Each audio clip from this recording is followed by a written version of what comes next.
2교시 강의를 하겠습니다. 오늘은 5주차 제5강인데 벤처 창업과 법률 강의고 1교시에서 제가 강조했듯이 기업의 창립할 때, 기업을 설립할 때 어떤 형태가 있는지 전체적인 장단점을 비교해 봤죠.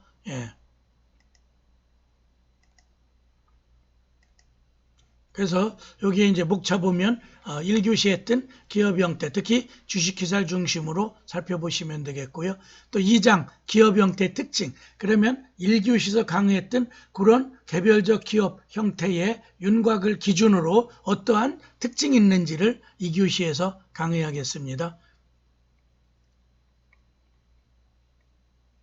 2장 기업 형태의 특징, 개인 기업의 특징은 개인이 출자하고 경영 및 지배가 일치되는 기업 형태, 원시적이고 자연 발생적인 기업 형태. 그래서 자기들이 스스로 직장 생활을 하는 게 아니라 취업하는 게 아니라 자기가 하나의 창업을 할 때 가장 일반적으로 나타나는 게 개인 기업, 이른바 사업이죠. 그 다음에 책임과 권한, 이익과 손실 등이 모두 개인에게 귀속되는 무한 책임사원 제도고, 그래서 창업했다가 한번 무너지면 몇억, 몇십억이 날아가면서 가족도 그렇고, 그래 여러분들이 어떤 인터뷰 같은 데 하면 IMF 때 사업이 망해서 우리 가족들이 모두 고생했다. 이게 바로 무한 책임사원 때문에 그렇죠. 무한 책임 제도. 장점은 업무 집행의 신속, 통일, 비밀 유지. 그래서 자기의 어떤 새로운 사업 같은 게 외부에 노출되지 않죠.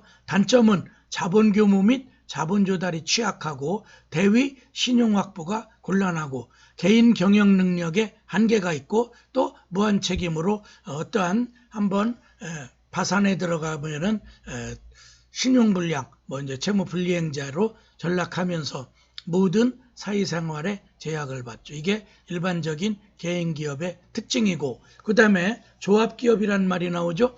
민법상 조합, 계약 이런 것도 채권법 강론에서 얘기하고, 여기서는 조합 형태를 띤 기업의 특징이고, 역사는 이태리 수공업자 제도를 통해서, 길드 제도를 통해서 오래된 그런 제도죠. 조합기업, 두 사람 이상의 사람이 경영주체가 된다는 점에서 공동기업의 성격을 가지지만, 그런데 개인기업의 인적 결합을 중심으로 하므로 인적 공동기업에 속하게 된다. 그래서 개인기업이 혼자 창업에 참여하며 간단하게 창업을 한다면 여기에서는 동업, 나 혼자 창업 자금을 마련하기엔 좀 어려우니까 가까운 친구에게 끌어들이죠. 아니면 또 자기 인척, 친척 이런 사람들이, 그래 가족, 그래서 아버지가 50%의 창업 자금을 내고 또 아들도 직장 생활하고 어느 정도 적금 같은 게 있다면 너도 참여해라. 그리고 네가 또 직접 영업 같은 걸 해라. 인적 공동기업이죠. 그래서 민법상 조합이라는 형태, 그래서 조합 계약으로 채권 강론, 2명 이상이 공동 목적을 띠며 각자 출자하여 공동 사업을 영위하는 그런 계약 형태로 탄생하는 게 민법상 조합이죠. 또 익명조합, 이거는 상법상 조합인데 여기에서는 이제 조합의 명칭으로 익명조합이라고 상법엔 쓰고, 그 다음에 앞에 직접 그 조합에서 경영을 맡아나가는 현명조합원과 배후에 출자만 하는, 아까 합자이사에도 그렇게 좀 분리되어 있었죠. 그런 걸 익명조합원. 익명조합원은 그 조합의 기업에서 이득 같은 배당을 받아도 직접 경영으로 안 나타나죠. 그래서 현명조합원이 무한 책임 같은 걸 지면서 이익 배당을 함께 하겠죠. 또 외부에 나타날 땐 단일이사와 같은 별개 존재로 나타나진 않는, 그래서 동업 사업이라고 보면 돼요. 조합기업은 대외적으로 단일행위 주체로 나타나지 않기 때문에 내부이사라고 하며, 반대로 법인격을 가지고 주식회사 같은 걸 외부이사라고 하죠. 법인격을 가지고 단일 주체로 대외적으로 나타날 수 있는 협동조합이나 한명, 합자, 주식회사, 유한회사 등은 외부이사란, 그래서 법인격을 가지고 활동하기 때문에 거기엔 외부이사라고 얘기하는 거죠. 그럼 먼저 민법상 조합, 두 사람의 당사자가 조합계약을 체결하고 둘 이상을 얘기하죠. 각자 출자하여 공동으로 사업을 경영하고 그 손익을 분배하는 조직제, 이른바 동업 형태. 조합원은 모두 출자해야 하나 그 출자는 금전뿐만 아니라 기타 재산, 현물 출자도 되고 또 노무 출자. 나는 이러이러한 노하우가 있고 영업 노하우, 난 영업사원이다. 이렇게 해서 영업조합원이 되겠죠. 그게 첫 번째 민법상 조합의 특징이고, 두 번째 특징은 동그라미 2번. 조합원은 연대 무한화 책임을 부담하는, 그 동업자 전체가 다 그 채무를 부담해야 되고 이익도 나누겠죠. 한 명이사와 비슷하나 차이점은 법인격이 없다는. 그래서 엄연히 상법상 회사는 아무리 개인적 회사 형태를 띄어도 회사죠. 두 명 이상이 모인 또 법인격을 회사로 갖고 또 그 명칭에 독립성이 있다는 게 다른 점이죠. 즉 법률상의 사업주체는 조합원 각자이며 동업자가 다 영업도 하고 경영도 하고 서빙도 하고 식당 같은 예를 들면 그런 걸 같이 하죠. 한 사람이 뭐 주방을 보고. 조합 자체가 사업주체는 아니기 때문에, 그래 여러분들이 민사소송에서도 조합의 그 당사자 능력 하면은 조합은 법인이었기 때문에 법인격을 갖추지 않아서 하나의 행위주체로 보지 않고 그 조합의 구성원 각자 10명이면 10명이 다 그 소송 당사자가 되는, 어떻게 보면 불편할 수 있죠. 그럴 때 선정 당사자 제도, 조합원 중에 가장 그래도 법을 좀 알고 또 벤처차업과 법률 이런 걸 나는 한 학기 들었어, 나 법 알아, 뭐 이러면 그런 사람이 자기 조합원끼리 동의하에 선정 당사자 제도를 활용할 수 있어도 그 당사자는 조합원 전원이 된다. 그래 규모가 한 100명쯤 되면은 사실상 소송행위하기가 까다롭죠. 그래서 선정 당사자 제도를 활용한다. 그 다음에 익명조합, 상법의 규정에 의거한 조합이라고 써놨죠. 특징 동그라미 1번. 익명조합은 출자를 함과 동시에 업무를 담당하는 조합원, 영업자라고 하죠. 단순히 출자만 하는 조합원, 익명조합원. 그래 앞에 업무를 담당하는 이걸 현명, 이름을 걸고 외부에 나타난다고 해서 현명조합원, 영업자라고도 하고, 그래 두 개가 결합되어 있는 거죠. 익명조합은 사업에 종사하는 영업자가 있는 반면에 그 사람에게 출자하고 그 이익 분배에만 참여하는 익명조합원이 있다. 그래 뒤에 바지사장이 있을 수도 있다. 그래 특징 두 번째, 동그라미 2번은 익명조합원의 출자는 영업자 재산이 되며 영업자는 그 재산을 기본으로 하여 사업을 영위한다. 영업상의 이익은 영업자와 익명조합원 사이에 분배를 하겠죠. 그 사람은 자본을 출자하고 있으니까. 이게 두 번째 특징이고, 세 번째 동그라미 3번. 익명조합은 합자이사와 비슷하나 법인이 아니라는 면에서 차이가 있죠. 합자이사는 엄연한 회사고 법인격을 갖고 있죠. 그런데 이건 조합 형태이기 때문에 상법상 조합이든 민법상 조합이든 법인격이 없다는 거야. 그래서 법률상 행위 주체가 될 수 없는 거죠.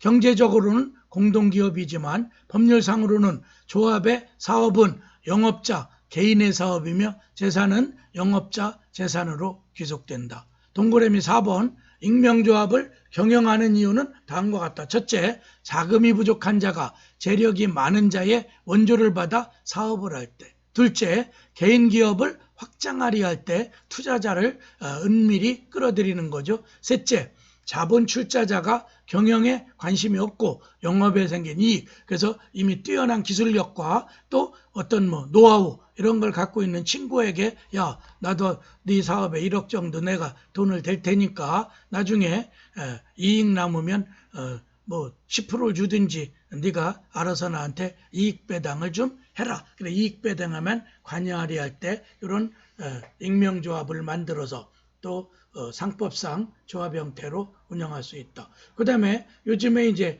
또 사회적 기업 이런 게 많이 논의되면 협동조합이라는 그런 사업 형태도 있죠. 3번에 협동조합의 특징.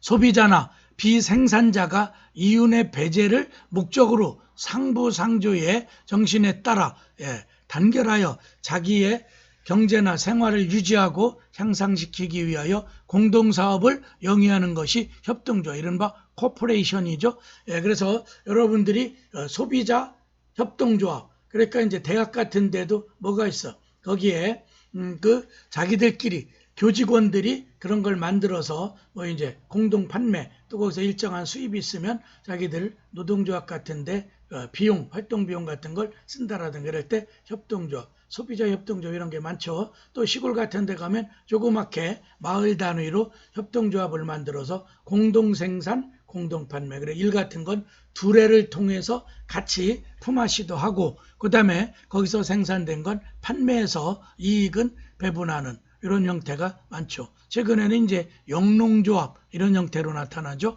또 협동조합은 영리기업과 마찬가지로 구매, 판매, 생산 등의 각종 사업을 영위할지라도 원칙적으로 조합원들이 이용하게 되므로 영리를 목적으로 할 수 없다는 점이 일반회사, 기본적 영리 추구와 이윤 추구가 본질인 일반 회사기업과는 좀 차이. 물론 이제 농업협동조합 또 농업회사 형태를 띠거나 그래 저도 최근에 제가 있는 고향에서 바로 여기에 수신면은 이제 천안시 수신면은 메론이 전국 단위로 또 성화는 배 또 이제 입장은 거봉포도 뭐 이렇게 좀 특화돼 있죠.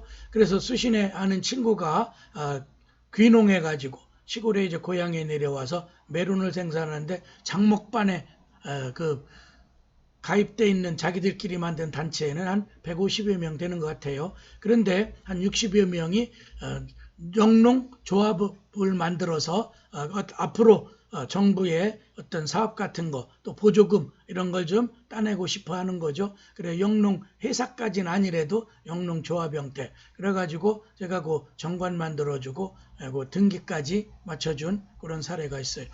그 다음에 이제 거기서 그런 게 바로 조합원들이 공동생산 공동판매 그래서 각자 농사를 짓되 그걸 이제 출하해서 어디 농협에 판매할 때 또 농협에 단가 같은 걸 서로 밀당할 때, 밀고 당길 때, 그때 이제 단체 행동 같은 걸 하고, 또 그 다음에 수산업, 그 다음에 지금 뭐 이제 농림수산업부 있죠, 농림수산부 그런 데서 연간 보조금 같은 게 나와요. 그런 것들을 좀 투명하게 탈 수 있어서 영농조합을 만들죠. 또 그 밑에 이제 세 번째 줄 하단에서 협동조합을 법인격 있는 회사와 비교해보면 동그라미 1번 인적 조직체 대 자본적 조직체 그래서 주식회사는 철저한 물적 자본 회사죠. 그런데 요거는 넓게 자기들끼리 합쳐져 있는 조합 형태는 사람의 단체 모인 조직체 아주 소규모죠. 동그라미 2번에 협동주의에 입각하기 때문에 어떤 1인 1표주의 주식은 경쟁주의에 입각하기 때문에 회사, 주식회사는 대표적으로 주식수에 비례해서 소수 주주들, 소액, 개미들은 가봐야 발언권이 별로 없죠. 몇십만 주씩만 갖고 있는 대주주들이 의사표시를 하죠. 또 세 번째, 민주적인 조직체. 이건 1인 1표주의. 그래서 조금 영농 규모가 크든 작든 누구나 그 영농조합법인에 들어와 있다면 그렇게 할 수 있죠. 그런데 회사는 다액 출자자가 지배하죠. 그래서 삼성전자 같은데 여러분이 주식 뭐 만주가 있다고 그래도 뭐 그거 가지고는 지배할 수가 없죠. 왜?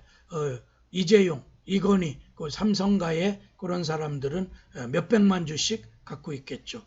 그런 사람들이 최종 주주총회 할 때 의사결 다수결에 의하면 주식수 많은 사람의 안건이 채택되겠죠. 동그라미 4번 이용주의 그래서 그 조합을 통해서 공동 생산도 하고 판매도 그렇게 하는데 그 다음에 회사는 영리주의 이윤 추구다. 그런 면에서 조합 형태랑은 차이가 있다. 그래 협동조합 최근에 이제 많이 이제 만들죠. 또 회사 기업의 특징 회사란 공동기업의 형태에 속하는 기업으로 영리를 목적으로 하는 두 사람 이상의 집합체로 법인격을 갖는 조직체. 그래서 회사 자체가 독립된 법률행위, 권리능력과 의무능력의 주체가 되죠. 그래서 회사의 특징은 사단, 법인, 영리성 그 세 가지를 갖죠. 그래서 가로 1번의 사단성. 사단이라는 것은 두 사람 이상이 공동 목적을 가지고 형성하는 사원의 단체를 의미한다. 따라서 회사가 되기 위해서는 반드시 두 사람 이상의 구성원이 필요하다. 또한 각 구성원이 출자한 재산은 조직 자체의 소유로 귀속되며 각 구성원의 출자한 액수에 대응한 지분, 그래서 주식을 통한 지분권이 있을 뿐이죠. 그 다음에 가로 2번의 법인성, 법인이라는 것은 권리 의무의 주체, 즉 법인격을 가지고 있어서, 그리고 여러분들이 민법 총칙 배우실 때 뭐라고 그래? 거기에 사람은 둘이 있다. 자연인. 그래, 우리 인간으로서의 생존, 출생하면서부터 사망, 심장박동이 멎을 때까지 권리 의무의 권리 능력을 갖죠. 그 다음에 또 하나가 법인이죠. 사단법인과 재단법인으로 분류하고, 사단법인은 사람의 사원들의 중심이 된 단체. 그래서 사단법인, 제가 최근에 활동하는 학회가 법인, 국회에다가 감독기관은 국회로 해서 비영리 사단법인을 설립해서 저도 거기 이제 등기사인데, 어쨌든 법인격을 취득. 또 재단법인은 여러분들의 학교 재단과 같이, 또 장학재단 이런 것 같이 재산, 출연된 재산을 중심으로 그 법인격이 있는 단체를 운영해요. 그래서 거기에는 사원 개념이 없기 때문에 출연된 재산이 중심이 되죠. 그래서 권리 의무 주체를 의미한다. 회사가 사단성을 가지고 있다 하더라도 법인격이 인정되지 않는 경우는 실질적으로 단체 자체의 권리 의무는 법률적인 문제에서 단체, 대표자 개인의 권리 및 의무로 처리될 수밖에 없다. 우리나라 회사는 모두 법인이기는 하나 한 명이사는 법인성이 아주 약한 사단, 조합에 가깝죠. 개인이사에 가깝죠. 주식회사는 법인성이 매우 강한, 그래 주식회사를 정의할 때 뭐라고 그래? 물적 유한 책임을 지는 주주로서 주식의 분할을 통해서 거기에 형성되는 영리 사단 법인이다. 이게 주식회사의 개념정의죠. 그래서 가장 강하게 사단성이 나타나죠. 영미나 독일에서는 주식회사는 법인으로 되어 있으나 그 외 한 명이사, 합자이사와 같은 회사는 법인을 인정하지 않고 개인 회사처럼 된다. 개인 기업 형태처럼 될 수 있다. 그리고 우리는 어쨌든 상법에 있는 회사 개념의 한 명이사까지도 다 법인격이 있다. 같은 회사 형태는 법인으로 인정하지 않는다. 그 다음에 회사의 세 번째 특징은 가로 3번의 영리성이죠.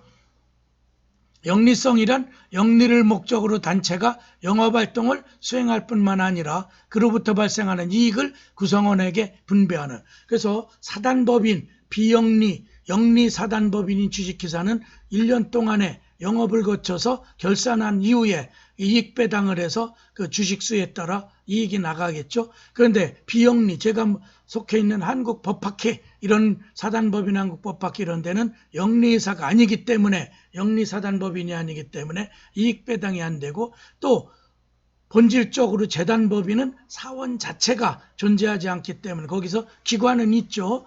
재단법인의 이사들은 있어요. 그런데 그 자체에 사원 개념이 없기 때문에 이익배당이라는 건 아예 처음부터 없어서, 그래서 재단법인은 100% 비영리 재단법인만 존재한다. 그래 우리가 사회복지법인 이런 게 재단법인이 많죠. 그래서 회사라고 할 수 없다. 그래서 농업협동조합 같은 이거는 특수한 특별법에 따라 설립된 하나의 법인이긴 해요. 법인인데 주식회사랑은 조금 다른 특수조합이다. 특수법인이다. 이렇게 이해하시면 돼요. 농업협동조합, 농협을 얘기하죠. 주로 지금은 금융기능, 그런데 일부는 또 뭐야? 농민들을 위해서 그 출자 조합원들에게 또 조합원 중심으로 운영되죠. 특수법인이에요. 농업협동조합. 또 한명이사의 특징 5번에 한명이사는 2인 이상의 무한책임사원으로만 설립되고 각 사원 모두 업무를 집행하고 회사를 대표함으로 대개 친척 또는 친구들의 신뢰관계가 있는 소수인에게 조직되는 일이 많다. 동그라미 2번에 한명이사도 회사로서의 법인의 대우를 받고 있지만 이게 독일과 영국과 다르죠. 유럽에 있는 회사들 사원 상호 간의 계약적 결합관계를 무시할 수 없으므로 대내관계에서는 조직적 성질만을 인정하는, 이게 우리는 법인으로는 돼 있지만 실제로 회사보다는 개인적 기업 형태다. 그 다음에 6번째 합자이사의 특징인데 여섯 번째부터는 여러분 강의는 못 올리지만은 유튜브에 올려놓겠어요. 그래서 더 중요한 뒤에 합자, 또 유한이사라든가 또 주식회사 이런 게 있는데 요게 2GB가 넘으면 또 한남대 사이트에 올리기가 좀 어렵더라고요. 그래서 어쨌든 요 합자이사, 유한이사, 또 주식회사 요거는 특징은 뒤에 3교시에서 설명을 하고 그 다음에 요 여러분이 궁금하고 좀 관심 있다면은 유튜브에 김승래의 벤처 창업과 법률 치면은 여러분들에게도 다 공개되니까 오셔서 3교시 강의는 거기 유튜브에다 올리겠어요. 합자이사부터는 3교시에서 강의하겠습니다. 10분 쉬었다가 나머지 3교시 진행을 하겠습니다. 감사합니다.